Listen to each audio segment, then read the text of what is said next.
इंतखाबात में बीजेपी इत्तेहाद की ज़बरदस्त जीत, 230 सीटों पर हासिल की कामयाबी, जबकि 46 सीटों पर सिमटा कांग्रेस इत्तेहाद। झारखंड में इंडिया इत्तेहाद 81 में से 50 सीटें जीतने में कामयाब, वज़ीर-ए-आज़म ने उसे तरक्की, गुड गवर्नेंस की जीत करार दिया। महाराष्ट्र के इंतखाबी नताइज में महायुति की जीत के बाद महाबवाल, कांग्रेस समेत शिवसेना उद्धव ठाकरे ग्रुप ने इंतखाबी नताइज को बताया साजिश। संजय राउत बोले, ये अवामी मैंडेट नहीं, महाराष्ट्र को अडानी की झोली में डालने की कोशिश का बीजेपी पर लगाया इल्जाम। देखो 60 सीटें मिलती है, संभव है क्या ये? अजीत पवार को 40 सीटें मिलती है, क्या ये संभव है? भारतीय जनता पार्टी को 125 सीटें मिलती है, क्या संभव है? क्या इस राज्य की जनता भी बेईमान है? इस राज्य की जनता बेईमान नहीं है, इसके ऊपर हमारा विश्वास है। ये जनता का कौल हो ही नहीं सकता। कांग्रेस ने भी नताइज को बताया अजीब और नाकाबिल यकीन, कहा इंतखाबी नताइज में तमाम सीनियर रहनुमाओं को टारगेट बनाकर साजिश के तहत दी गई है शिकस्त।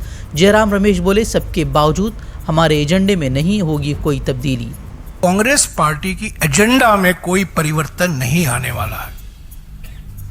जो सामाजिक मुद्दे हमने उठाए हैं हम उठाते रहेंगे, जो आर्थिक मुद्दे हम उठा रहे हैं हम उठाते रहेंगे।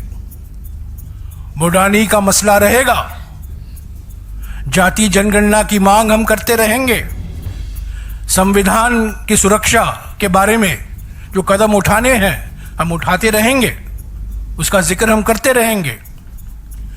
पर पूरा विश्लेषण के बाद ही पता चलेगा कि ये जो अजीब सा नतीजा आया है महाराष्ट्र में, बिल्कुल अजीब, इसका और मैं कोई शब्द इस्तेमाल नहीं कर सकता हूं, बिल्कुल अजीब है, समझा ही नहीं जा सकता। हाँ, महाराष्ट्र में एमआईएम लीडर इम्तियाज जलील को भी बड़ा झटका, आखिरी राउंड की गिनती के बाद 2000 वोटों से बीजेपी उम्मीदवार से मिली हार। एनसीपी शरद पवार के उम्मीदवार फाहिद अहमद ने इंतखाबात में धांधली का लगाया इल्जाम, इलेक्शन कमीशन से शिकायत करने की कही बात। 19 में से 18 राउंड तक फहद को हासिल थी बरतरी, ताकि 17वें राउंड तक जो है मैं आगे चल रहा था और कुल राउंड जो थे वो 19 थे। और फिर एक मिस्ट्री चालू होती है कि जो ईवीएम सुबह वोटिंग के दिन सुबह 7 बजे से लेके शाम को 6 बजे तक चली थी, उनकी 99% बैटरी निकलती है। और वो 99% बैटरी जहाँ जहाँ निकलती है उसमें मेरी जो सामने वाली उम्मीदवार हैं सना मलिक जी, जो सुबह से यहाँ नहीं आई थी, शायद उनको अंदाज़ा था, हम लोग यहाँ 5:30 बजे आ गए थे लेकिन वो अब तक यहाँ नहीं आई थी, शायद उनको अंदाज़ा था। लेकिन जिस तरह की शायद महाराष्ट्र के अंदर जिस तरह की भी चीज़ें चल रही थी, उस घटना के बाद जो रुख महाराष्ट्र की राजनीति में हो रहा था, 99% की जो ईवीएम निकल रही थी उसमें मेरे से उनको डबल वोट मिल रहा था।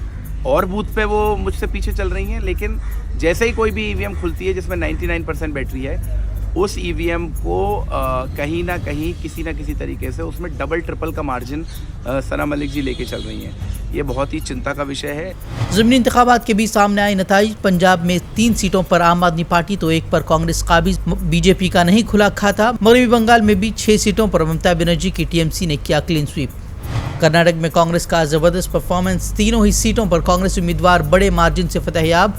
नायब वज़ीर आला डीके शिवकुमार बोले, ज़मीनी इंतखाबात में वाज़ेह जीत, वज़ीर आला सिद्धरमैया की मजबूत क़यादत और पार्टी इत्तेहाद का नतीजा।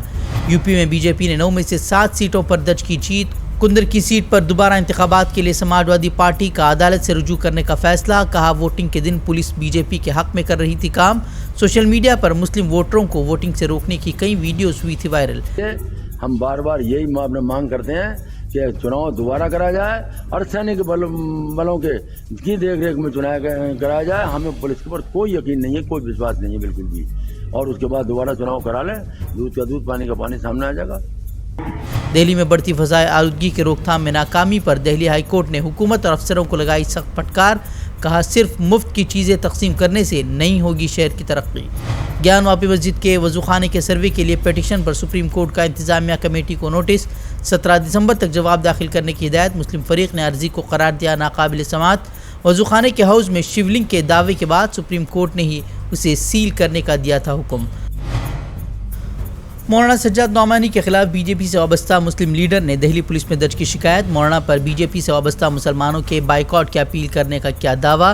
बीजेपी अक़लियती मोर्चा के सदर जमाल सिद्दीकी ने मौलाना के खिलाफ कार्रवाई का किया मुतालबा, कहा मौलाना के बयान के बाद बीजेपी से वाबस्ता मुसलमानों का किया जा रहा है बाइकआउट। जंगी मुजरिम नेतन्याहू पर दुनिया तंग आईसीसी के फैसले के बाद 124 ममालिक जाने पर लगी पाबंदी। बरतानिया समेत कई ममालिक ने आलमी अदालत के फैसले पर अमल करते हुए अपने मुल्क आने पर गिरफ्तार करने की कही बात। आलमी अदालत ने गिरफ्तारी वारंट से मुताल्लिक इसराइली एतराज़ात को क्या मुस्तरद कहा। दोनों के खिलाफ गिरफ्तारी वारंट का अमल मुकम्मल शफाफियत पर मबनी।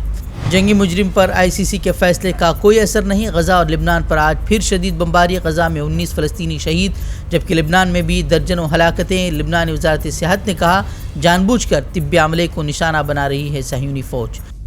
गजा में ग़िज़ाई बहरान शदीद तर, आधी से ज़ायद आबादी को भुखमरी के दौरान खुराक और साफ़ पानी की शदीद किल्लत का सामना। गजा में रोज़ाना 500 ट्रक इमदाद की ज़रूरत, लेकिन सिर्फ 30 ट्रक इमदादी सामान लेकर हो पा रहे हैं दाखिल।